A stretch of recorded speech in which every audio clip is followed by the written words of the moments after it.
Okay, so I'm going to be playing Ico. There's a lot of things I want to say, but for now, for the most part, I'm going to try and keep silent, which is going to be a bit hard for me because I talk so much. And hopefully, I've got all my settings correct. But as we can see, there's these evil-looking guys dragging this little boy with horns to somewhere. There is a novel version, and like the first 60 pages is basically him in his village and stuff like that. I haven't actually finished that book though. At some point I would like to finish that book.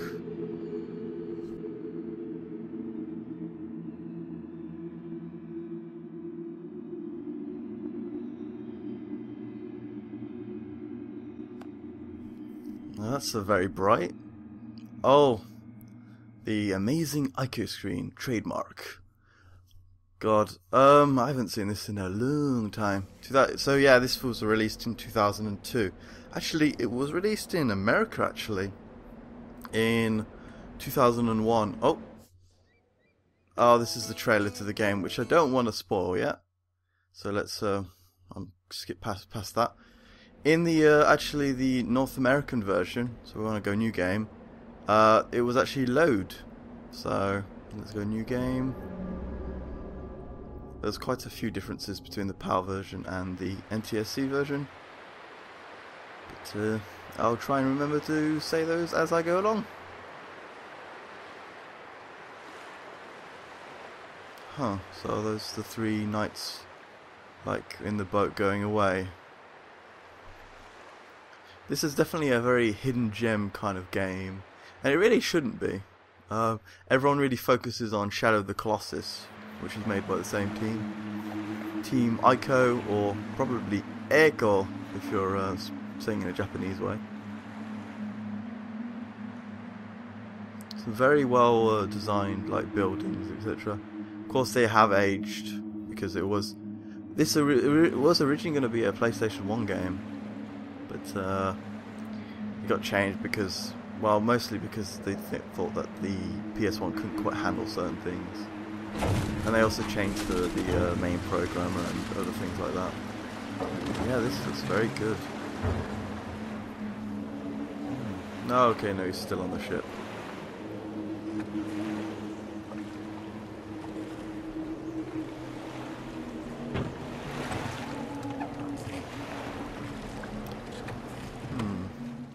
But they've also got horns too, don't they? Not just a little boy. I'll get the sword. Oh, this is because I've actually played the game multiple times. Normally, you don't actually get subtitles, and also in the the US version, you never got subtitles even on your second playthrough. So they're getting this sword, huh?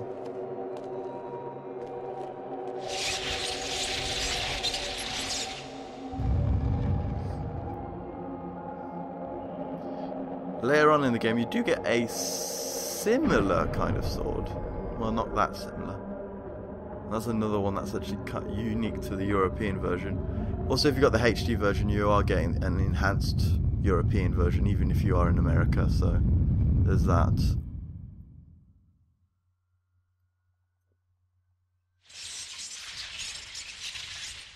You look at those statues there. You can see there's like these little boys hunched up with horns.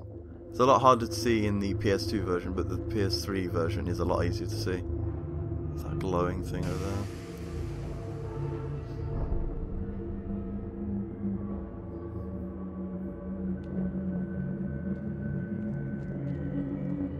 Oh god, they're gonna put him in there. That's just...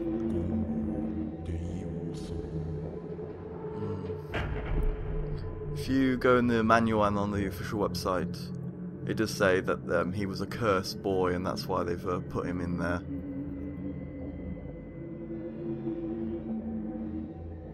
But you know, game manual-wise, you don't actually discover much about it. It's only in the book, which some might consider fanfiction, as it wasn't like wrote by the original creators, but It is an official product though.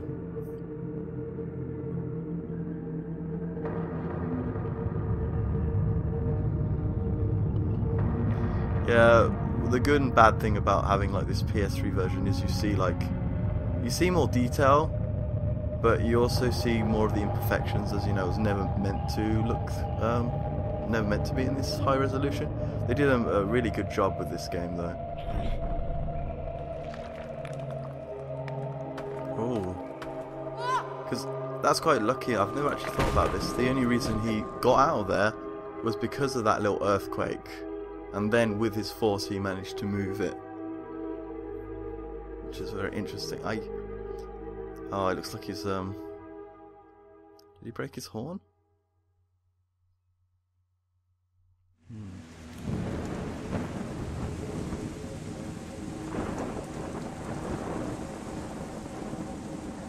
No, it doesn't look like it.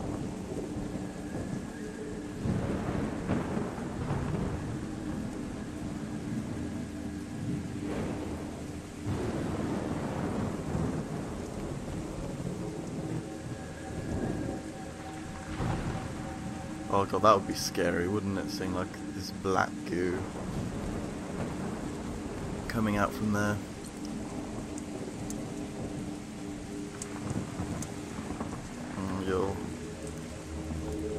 It's very odd actually though, later on. I still haven't quite figured out why this is occurring. I've got some ideas, but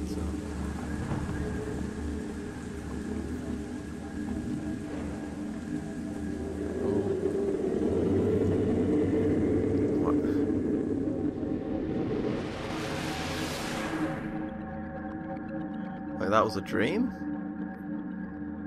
Well, that... Oh, I just... So this little boy, I've actually finally got control. This little boy is actually 12 years old. So I can just wander around here, but there's nothing to actually do here yet.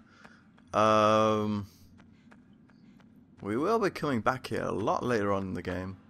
But yeah, something, I suppose it's kind of spoilery, but the thing I mentioned with the statues and the little boys crawling kind of indicates something, doesn't it? Okay, so let's go up here.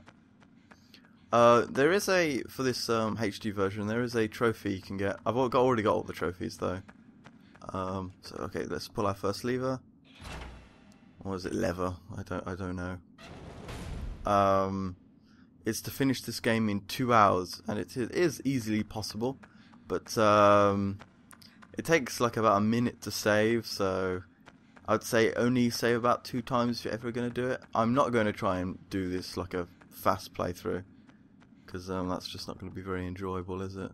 Is there anything I can do up these little steps here? No, it doesn't look like it. So I think there's probably, well, not every single one. Well, not every single one. Actually, maybe every single one, because there's probably a little boy in every one of those. Well, they're probably not all alive anymore, but maybe it was glowing because no one was inside there, or is it simply just a game mechanic thing? I don't know. Yeah, so you can step up these things. There's many things I want to say about this game. Which is it square? No, it's triangle. Oh, that's okay. Triangle. That's not the usual button, is it? Is it square to jump? No. Is it triangle to jump? Yes, it's triangle to jump. Maybe I should have tested this out first before I started playing. So yeah, it's kind of like the Prince of Persia style, where you like, oh no. Well, that was wrong. Maybe oh god. The playthrough is ruined! The playthrough is ruined! I don't actually know. Is it just triangle? Yep. Okay, so triangle is your main button, and you can break these pots. But I don't actually know if that serves a purpose. So let's go through here. I would like to play the demo version of the PS2 version. I've never actually played it myself. But there are some little key differences which I'll try and remember later. But yeah, there's these little doors. We want to try and get past this. Actually, the first time I ever played this, I actually did get stuck for like 5 minutes. Like, I don't know what to do. But if my memory serves me correctly. You have to go up these stairs, and so you have to like go along this way. Oh, maybe I'm wrong. Maybe there is no point. What am I doing? No? Well, now I just feel silly. I haven't played this game in a good, at least a year actually. So there are things I'm gonna forget. Yeah, the PS1 version in some ways was actually better than this version. Well, I wouldn't say better. It had different features. It's probably a better way of saying it. Oh, okay, yeah, okay, it's this way. Okay, so we're gonna go up this long tower. It's gonna take a while, but hopefully it'll be worth it. I mean, I imagine if you were like, I don't know, 10, 12 when you played this game for the first time, you'd probably not find this game that interesting. You just find it kind of creepy. What this game kind of sets out to do is basically to, you know, like it's basically trying to convey emotion without, you know, forcing lots of dialogue. If you have the, I'm doing a lot of ums anyway. If you have the American version of the PS2 American version, or well, NTSC, the original Japanese version was kind of like this too. Instead of subtitles on, I think on your second playthrough, instead you get like ruins that you can translate.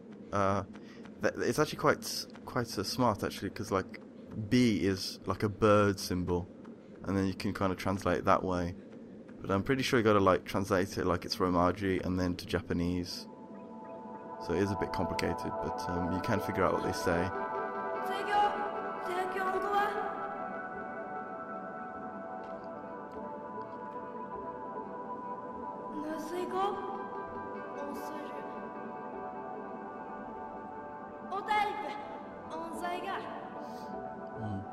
I don't know if I'm ruining this experience because this is like a, you know, you're getting the actual subtitles. It's very obvious what he's saying, but